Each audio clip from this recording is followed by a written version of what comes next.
ათწლეულების განმავლობაში კუბის კომუნისტური ხელმძღვანელობა ამერიკის ზეწოლას უძლებდა სანქციების, იზოლაციისა და მოკავშირეების, როგორიცაა რუსეთი და ჩინეთი, ხარდაჭერის მეშვეობით. მაგრამ ეხლა ტრამპის ადმინისტრაცია ყველაფერს ახალ დონეზე ახავს. აშშ-ს სასამართლომ ყოფილი კუბელი ლიდერი რაულ კასტრომ მკვლელობაში დაადანაშაულა 1986 წელს ორი სამოქალაქო თვითმფრინავის ჩამოგდების გამო, რომლებსაც კუბა ამერიკელი დისიდენტების ჯგუფი მართავდა. ინციდენტი, რომელმაც 4 ადამიანი იმსხვერპლა და დღემდე ღრმა ემოციურ კვალსტოვებს ფლორიდაში მცხოვრებ კუბელ ემიგრანტთა საზოგადოებაში. უკვე ამ ნაბიჯმა მკვეთრი გლობალური რეაქცია გამოიწვია, რადგან როგორც მოსკოვი, ასევე პეკინი ვაშინგტონს დაშინებაში და რეჟიმის შეცვლის ტაქტიკებით თამაში ადანაშაულებენ. ეს ხდება იმ დროს, როცა აშშ-მ ქვეყანას ახალი სანქციები დაუწესა, რაც ფაქტობრივად კუბაში ნავთობის მიწოდებაზე ბლოკადის დაწესებას ნიშნავს, რაც იქ საწვავის კრიზისს ამძაფრებს და ხანგრძლივ გათიშვებსა და საკვების დეფიციტს იწვევს. ეხლა ჩვენთან ერთადაა ჯონ კავალეკი, ის ნიუ-იორკში დაფუძნებული აშშ კუბის ვაჭრობისა და ეკონომიკური საბჭოს პრეზიდენტია. უპირველეს ყოვლისა, როგორ შეაფასებდით რაულ კასტროს წინააღმდეგ წაყენებული ბრალდების მნიშვნელობას? თქვენ როგორ ფიქრობთ, ეს უფრო სიმბოლურია თუ რეალურად შეიძლება გზა გაუხსნას აშშ-ს უფრო აგრესიულ ქმედებებს კუბის მიმართ? და როგორ წარმოგიდგენიათ ეს, როგორ შეიძლება გამოიყურებოდეს? ეს ორივეს კომბინაცია, რასაც თქვენ ამბობთ, ეს საჩვენებელია, ეს არის სიმბოლური.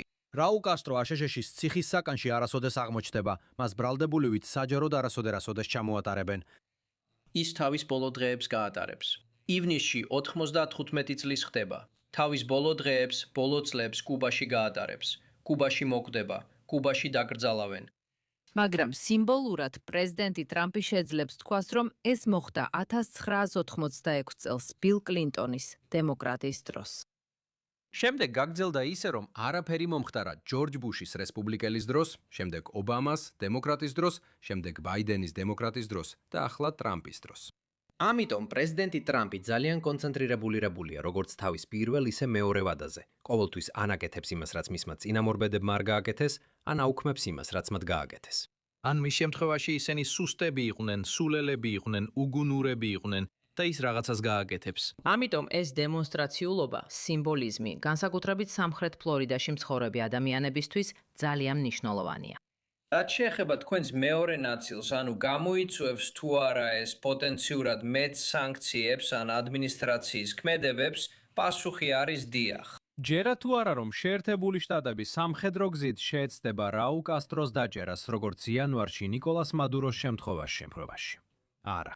მაგრამ ეს სიმბოლიკა, ეს იმიჯის საკითხია. სასაცილოა რა გაძლევს ასეთ თავდაჯერებულობას. ცხადი არავის ჰქონდა მოლოდინი, რომ მადუროს ამერიკული ძალები აიყვანდნენ. რა განასხვავებს რაულ კასტროს ამ ეტაპზე? ერთი მიზეზი ისაა, რომ ნიკოლას მადურო ვენესუელის მოქმედი პრეზიდენტი იყო. და ისევ მაშინ პრეზიდენტი ტრამპი ყურადღებას ამახვილებს იმიჯზე. ნიკოლას მადურო იყო ვენესუელა. ვენესუელა იყო ნიკოლას მადურო. ის დიდი იყო, ფიზიკურადაც ძალიან ექსპრესიული იყო. ის ატარებდა საინტერესო კოსტიუმებს.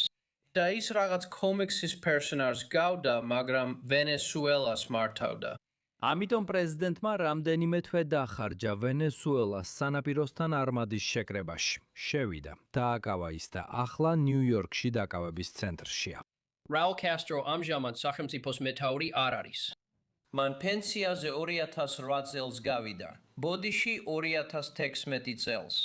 ის ყოფილი თავდაცვის მინისტრია, მაგრამ პენსიაზეა გასული. ეხლა ამბავი ისაა, რომ მნიშვნელობა არ აქვს პენსიაზეა თუ არა. ის მაინც ხელმძღვანელობს ყველაფერს. ის მაინც აკონტროლებს ქვეყანას. მისი ოჯახი აკონტროლებს ქვეყანას. მაგრამ რეალობა ისაა, რომ წახვიდე და დააკავა 95 წლის კაცი, რომელიც არც სახელმწიფოს მეთაურია და არც მთავრობის ხელმძღვანელი, მხოლოდ იმიტომ, რაც 30 წლის წინ მოხდა, ამას ბევრი რესურსი სჭირდება. ირდება. და კითხვა ისაა, ვენესუელაში პრეზიდენტმა ტრამპმა თქვა, რომ ჩვენ ნავთობს ვიღებთ. მართალია. კუბაში ეს ძირითადად პოლიტიკური გაკოტრებაა, თქვენ იღებთ ვალს. ამიტომ ვფიქრობ, ეს შედის გათლებში. ჯონ, ბოლო კითხვა, რომელიც მინდა დაგისვა, არის ის, ფიქრობ თუ არა, რომ ტრამპი საერთოდ ღელავს მიგრანტულ კრიზისზე, თუ კუბა სრულად დაინგრევა აშშ-ის ბლოკადის და სანქციების გამო, რასაც ვხედავთ? საერთოდ არა. და მიზეზი ისაა, რომ ამ პრეზიდენტს მიგრაცია იარაღად მიაჩნია. და ის მზადაა გამოიყენოს ყველაფერი და ნებისმიერი რამ აშშ-ის სამხედრო არსენალიდან, მათ შორის აშშ-ის საზღვაო ფლოტი და სანაპირო დაცვა.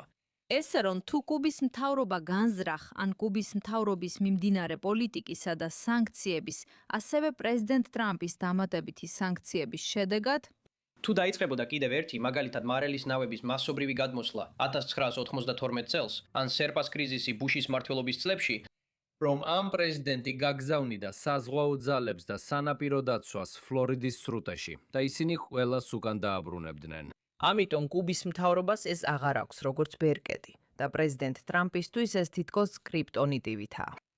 იცით ის იტყოდა, აი რაღაც აბას ცადეთ ერთი ტიპის რამეს.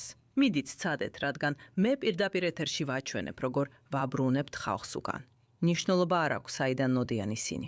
თუ ისინი აქ არ არიან ლეგალურად, თუ ისინი აქ არ არიან კანონიერად, ისინი ვერ შემოვლენ, რაც არ უნდა მოხდეს. ესე რომ ეს არ არის ბერკეტი, რომელსაც კუბის მთავრობა იარაღად გამოიყენებს.